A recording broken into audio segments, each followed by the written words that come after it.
FM. Mirador, c'est barbant. Les antivaleurs sous les fourches codines de nos chroniqueurs. Je vous le disais également dans les titres, les choses sont désormais claires. Le voile est bel et bien autorisé dans les salles d'examen. Cette année, le ministre de l'Éducation nationale l'a fait savoir à travers une note circulaire ce vendredi. Toutefois, le voile intégral reste formellement interdit. Qu'un candidat ne sera, je cite, exempt de fouilles. Un soulagement largement partagé, il faut le dire, sur les réseaux sociaux, notamment par les membres du collectif Ne touche pas à mon voile. On en parle avec vous, nous. C'est une préoccupation que vous avez exprimée ici la semaine dernière, la question du voile. Non, c'est clair, et aujourd'hui, ils sont satisfaits. Moi, la lettre, je l'ai eue en premier avec les membres de ce collectif qui, quand même, pratiquement tous les membres qui applaudissent. Un combat notamment porté par notre consoeur Mariama Djoul Debari. Oui, et beaucoup d'autres, parce qu'ils sont un peu partout, même à l'extérieur du pays. Quand je prends Mansaré, par exemple, de la BIG, qui a fait plusieurs lettres, et d'autres jeunes aussi, Sambasso, et beaucoup d'autres se sont exprimés sur la question. On souhaitait que la mesure soit officialisée. On le disait la semaine dernière, souvent on laissait la possibilité aux responsables des centres de décider. Aujourd'hui, le ministre a donné le ton, c'est important, et je pense que c'est une mesure à saluer, c'est des aspects à applaudir avec Guillaume Hawing. Et cette décision, il faut le rappeler, intervient à 2 jours des examens nationaux, dont le lancement officiel est prévu lundi sur toute l'étendue du territoire national. Ils sont placés cette année sous le signe de zéro fuite, un pari que veut réussir le patron du département qui promet de lourdes sanctions contre les fraudeurs. Nous en parlons avec Mamadi Sidiki Kamara, il est le chargé de communication du MENA. Il est en direct. Bonjour et bienvenue. Qui est parti, donc on essaie de le joindre à nouveau. Mamadi Sidiki Kamara, donc chargé de communication du MENA, pour parler des dispositions qui sont mises en place pour la réussite de ces examens. Mais il faut le dire, l'encore, c'est déjà une bonne nouvelle pour toutes ces candidates voilées qui vont pouvoir donc entrer dans les salles d'examen avec leur voile. Oui, une très bonne nouvelle. C'est quand même un combat de longue date qui vient d'aboutir. Mais il faut aussi rappeler que dans le temps, il y a eu des hommes déguisés en femmes qui ont composé, qui ont été pris. Il y a eu beaucoup de sauts, beaucoup de cissés, beaucoup de cabas de ce côté. Ce n'est pas le voile intégral. Non, c'est de ça que je parle. Les gens se cachaient sous les voiles intégrales pour venir composer des hommes à la place des femmes. On vous redonne la Heureusement parole. que c'est partiel. La décision quand même est toute bonne. On vous redonne la parole dans un instant. Mamadi Sidi, merci de nous rejoindre dans cette émission ici à Conakry sur la 95.3, mais aussi à Mamou sur Fraternité FM et à Yagissa également.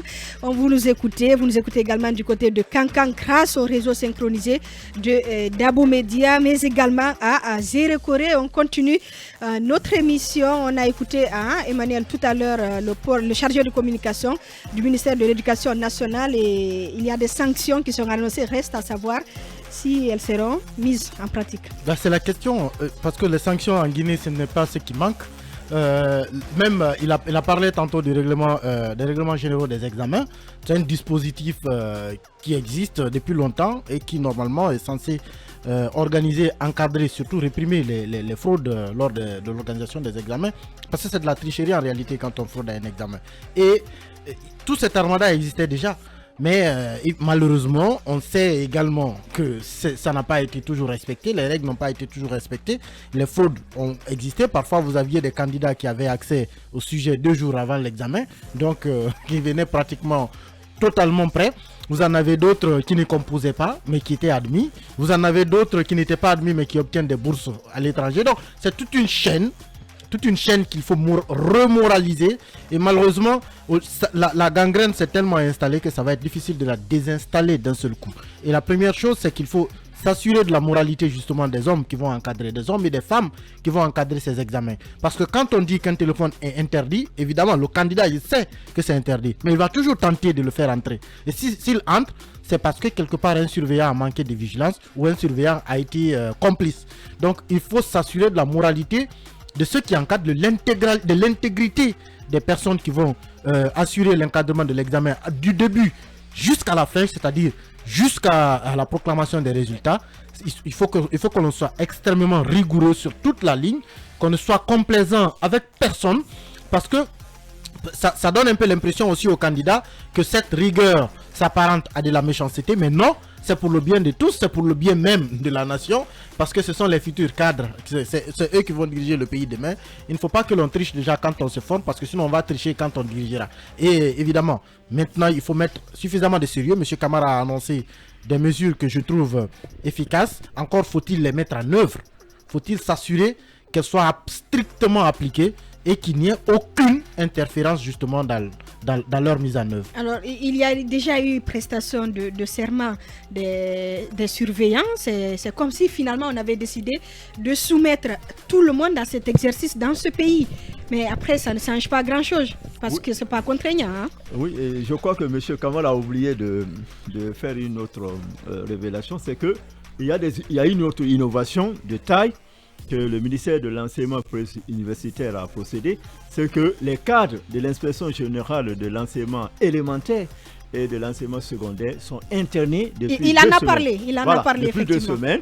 Et les surveillants aussi, ce sont seulement des enseignants en situation de salle qui vont faire la surveillance. Ça aussi, c'est une innovation parce que par le passé, ils étaient infiltrés. Et je voudrais rappeler ceci. Je suis surpris qu'il y ait le débat sur le voile. Parce que pour moi, on est dans un pays qui promeut la laïcité. Il ne devrait même pas avoir de débat là-dessus. Et quel que soit l'espace, que ce soit l'espace public, que ce soit l'école, on peut arborer les signes religieux. Ça ne peut pas faire débat. Mais le voile intégral posait problème. Non, le voile intégral, on peut aussi... Et ça continue de poser problème, c'est pas résolu. On peut mettre un mécanisme en place. On peut mettre un mécanisme en place, peut-être de fouilles systématiques, comme on le voit dans les autres pays. Mais il y a des résistances. Il y a assez de... Non, je dis une fois encore, ça ne peut pas poser problème pour arborer les signes religieux. Nous sommes dans un pays laïque. Les candidats ont des cartes de problème. Je vais juste souligner ça vite. Les candidats ont des cartes d'examen sur laquelle il y a une photo. Il faut au moins qu'on voit le visage pour le comparer à la photo. Elle refusait. Mais justement, elle refusait de le faire. En tous les cas, Bassekou, le département dirigé par Guillaume Hawing, promet donc de réglementer l'enseignement en Guinée, notamment pour ce qui est des écoles franco-arabes. Oui, c'est mentionné dans la note. Oui, c'est vrai, il y a une floraison d'écoles franco-arabes et de fois qui ne respectent même pas notamment le règlement intérieur mis en place par le ministère de l'éducation, de l'enseignement préuniversitaire et de l'alphabétisation. Ça vient de partout.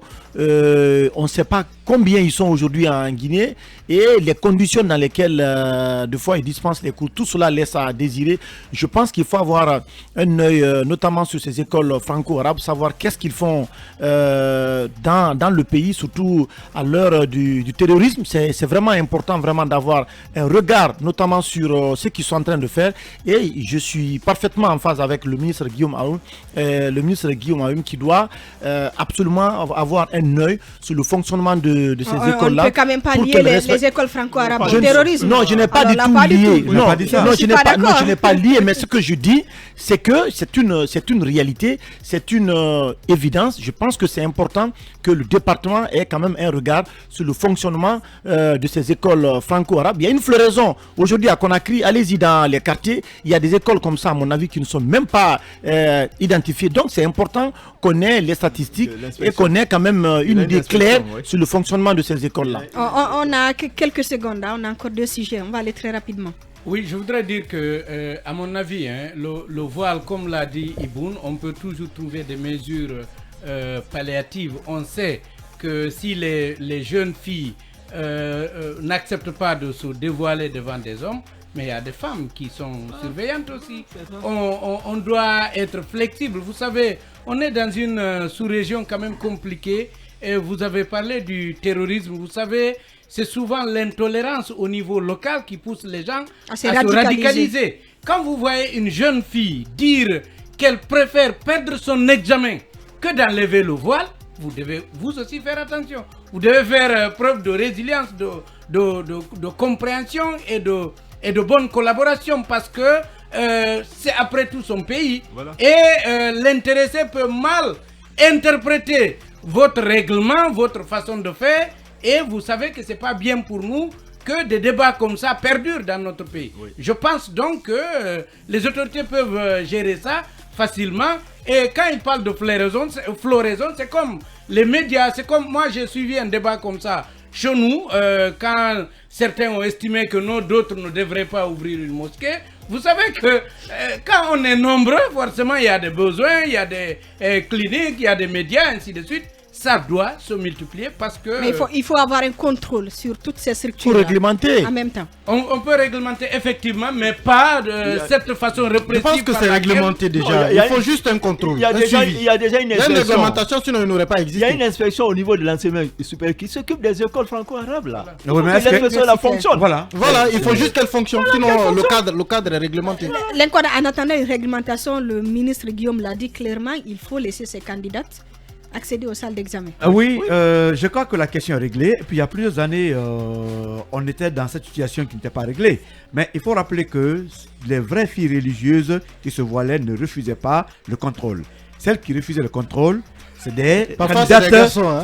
oui, des garçons qui se cachent, oui, déguisés. vrai. C'est Ah des oui, garçons, c'est- des garçons qui se cachaient dans les voiles, qui refusaient le contrôle.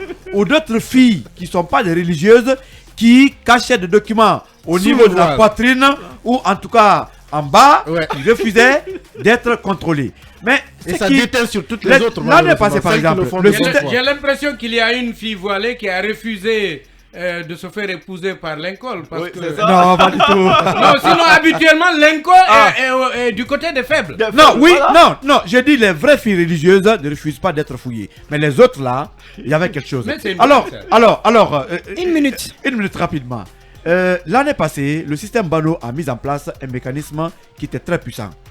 On est parvenu à arrêter et des élèves interpellés et des surveillants. Mais nous ne savons pas aujourd'hui qui est-ce qui a été arrêté, qu'est-ce qui s'est passé après, à part les téléphones qu'on a brûlés. Cela pouvait quand même dissuader les autres candidats Effectivement. à la fraude. C'est pas fait. Cette année, on parle de prestation de serment. Cette méthode, je suis contre. Comment on peut nous amuser avec les livres saints? Il y a des païens dans ce pays. Il y a des animistes. Alors si un païen met sa main sur la Bible ou le Coran pour jurer, est-ce qu'il n'est pas en train de tromper? Donc ce côté, on doit revoir. De toute façon, on n'est pas soumis à- Appliquons les règlements généraux, en tout cas des examens. Celui qui fraude, tremble devant la justice, vous le jugez publiquement, ça peut dissuader les autres. Mirador se poursuit.